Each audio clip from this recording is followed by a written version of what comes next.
there are going to be people that you love that experience the worst time of their lives in the next couple of years.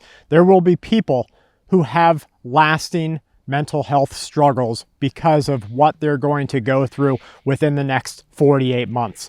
The Great Depression, the 1918 Spanish influenza pandemic, the world wars that took place in that same time period are cyclical, and those events lasted with the survivors for decades. It is because of this that Kelly and I work hard to relieve the burden of responsibility from those that we love. Absolutely. I think that it's something that we do in our community, and you have to make a decision. Do you give the person that full responsibility, that full burden, or do you let them do the right thing, build the right skills, develop the right coping mechanisms, but not be in that state of heightened awareness toward the reality of what we're experiencing? And on this day, which is recognized as Father's Day in the United States of America and around much of the world, I think about my son and how we work. He's in his mid-teens right now, and how we work to develop those skills, but not deliver that burden of responsibility to him. Yeah, I think it really forces him. You know, he needs to grow up, but we don't want him to be forced to grow up sooner than he actually needs to be. He needs to be aware of things, needs to build that responsibility and all of that, but not get to that adult stage quite so quickly. Yeah, where you're holding on to that burden of responsibility, where you really see the all of the shadows become a little bit more transparent. And we want to keep that, and you'll want to keep that too from maybe it's your wife or your husband. It could be your mother and father. It could be anybody, just people that you know and love, that you're willing to hold that mantle, hold that yoke for them, hold that burden of responsibility so that they don't have to. But the very important part of that co-op training or co-op burden is that you are also letting them develop skills that are necessary, because if they don't have those skills, then their surviving a disaster becomes an added burden to you, and it really breaks the dynamic of you and your family's ability to even get through an event. Yeah, absolutely. So, you know, with our son, for example, he still has responsibility. He still learns skills. We just don't go into the extent of what those skills could be needed for. It can become overwhelming for basically anybody, and you have to have the personal coping skills to be able to see everything. And think about a surgeon or a doctor, for instance. You know, you have to be able to bifurcate your mind or close off a bit of your mind, because an emergency room surgeon and emergency room nurses, we have a lot of respect for them because they really see the worst every day.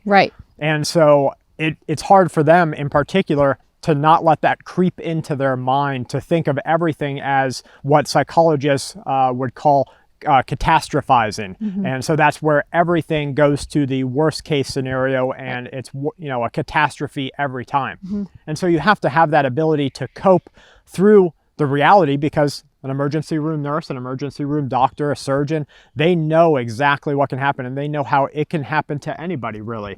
But they have to be able to still enjoy their life. Not let it stop them from just daily activities, because anything could create a catastrophe. Anything could cause an accident of some sort.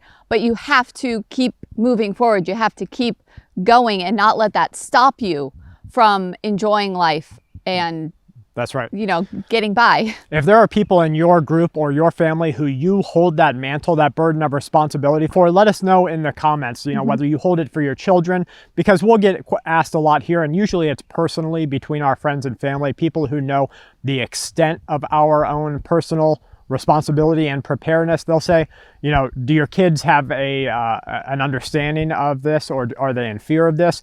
And we make sure to tell them that we don't really deliver that mantle of responsibility to them, but we still teach all of those skills. Just like Boy Scouts was such an important part before it was corrupted by a really dirty and dark part of the society.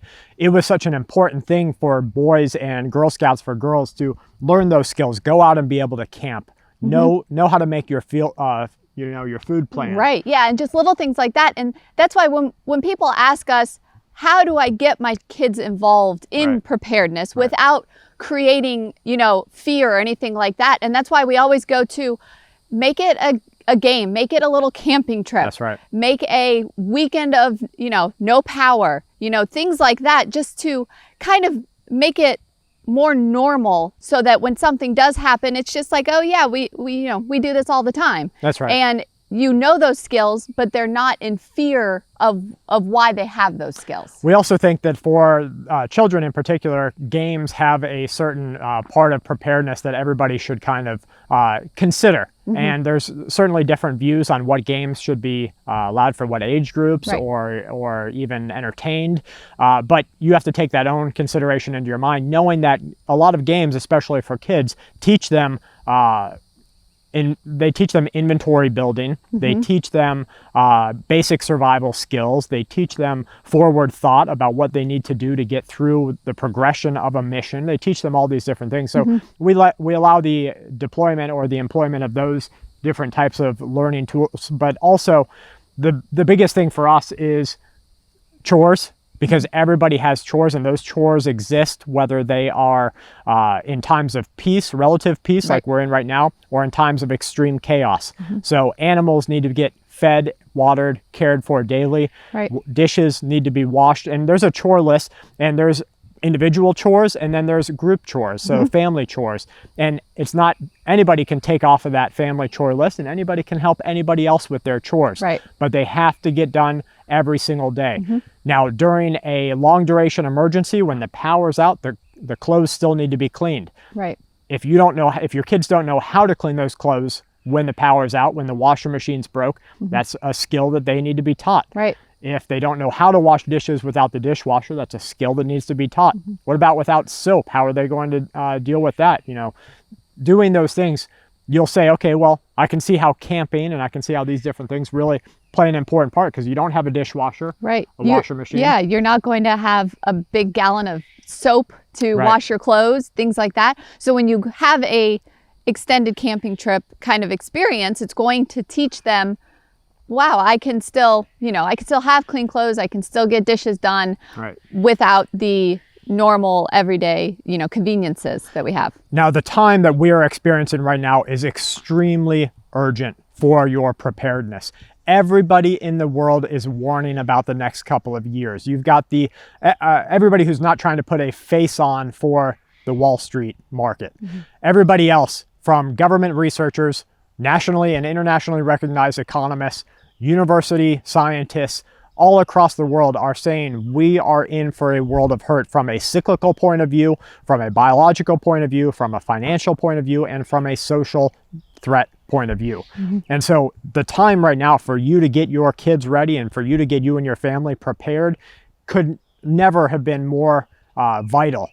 Every day that you spend right now doesn't have to be grind toward preparedness, but everything that we do mm-hmm. has that, kind of in the back of your mind. And if you're a coupon clipper or right. a garage sailor or a flea market person, you kind of know that you have this list in the back of your mind of things that you could use this for, or how mm-hmm. you could, turn this around. And so there's sort of a subconscious drive that's always there. And that's how we develop our own preparedness, that the things we do throughout the day, whether it's the livestock that we choose to have. Right. Or, doing the dishes, doing the laundry. How are you going to give the animals water if your well runs dry, or right. if you have city water, if you don't have water, how are you going to provide them with that? If you can't buy feed, what are you going to do? Things like that. We kind of try to incorporate that into everyday life. Then it's just, normal. Yeah. Like, it's not a huge deal. You're not overwhelmed, because if you don't do it now, and then there comes a time that you need to. Yeah, you have to. And if it's that time, it's already going to be stressful trying to think of alternatives. How do I teach my kid that, we can still do dishes even though the dishwasher is not working, things like that. Yeah, right. You don't want to be overwhelmed. So the more normal it feels, the easier it's going to be when that time comes. And just taking those two things in particular, how do they get food when feed isn't available? Because feed is becoming unavailable just by its price inflation and its general availability. So you look around us, you see all of the animal feed here.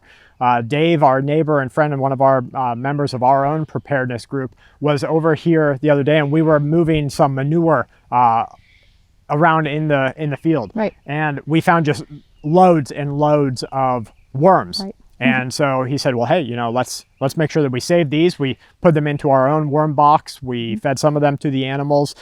We made note of where they're at because they were just abundant in the hundreds to thousands. Also, the forage eating livestock, look at all that is around us. So the kids know as part of their day when they're going out and play, they'll see the animals will come over to the fence line, they'll go and grab some leaves and they'll grab some twigs and they'll take some from the trees, but they have the awareness not to take the whole tree down, not to prune it back too far, but still give the animals that food. And then you have water, like Kelly said. What do you do if your well runs dry, if you don't have city water? Well, we have a large rain catchment system that I'm looking at right now. We have other systems on the property, and the kids go and deliver the water from them. So it just becomes that part of day-to-day life of how you're going to develop those skills. To have them in the back of your mind. That's right. When you don't need them, but they're there, and you know they're there in case you need them. Yeah, because when people become desperate, that's when the situation becomes very dangerous. We're seeing that desperation creep in every day. Look at the violence that is increasing because people have just reached that breaking point of their own personal desperation, and how any little trigger can set them off to the wrong target. And what wrong target means is they have all of this pent up anger and aggression, and it doesn't matter that you didn't cause this 100% of aggression. You might just be the final straw. Yeah, the final straw, and they lash out at you. And that's what we're seeing today with violent theft increasing, with general societal anger and discontent increasing, all these different things. So get ready for you and your family. Talk about how you're going to build that those mechanisms of survival and preparedness with your children, with your mothers and fathers, with your spouse, whoever it might be, so that you might hold on to that main mantle of the burden of responsibility, but still give them the skills that they need if something happens, that they have just that switch over to go and revert back to those skills. It doesn't become a big deal. It's no longer life-threatening. Right. Yep. Guys, from my family to you and yours, I want to wish a special Father's Day blessing to each one of you, especially ones who have lost their fathers. And if you have anybody that you'd like to say that to, please leave it down in the comment box below.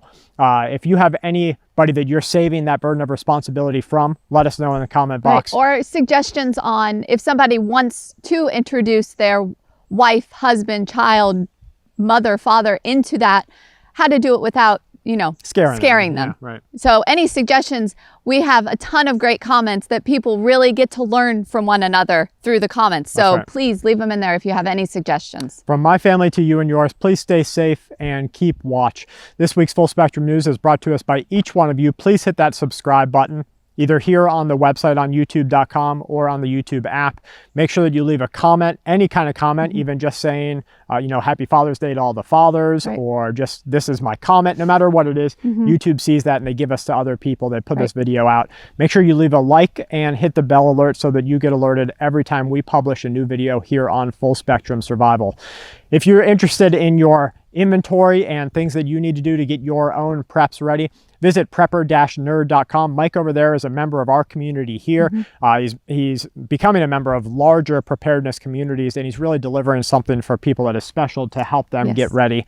It's prepper-nerd.com. Use the code FSS20. You'll get really 40% off. It's a great deal. I mean, it's definitely worth at least checking it out if it's something that interests you. Yeah, it's $2 and change a month. Right. And bitlevix.com. It's an investment platform where they update their platform capabilities almost continuously. They're offering a 50% bonus on any new deposits if you use the code FSS50. From my family to yours, please stay safe.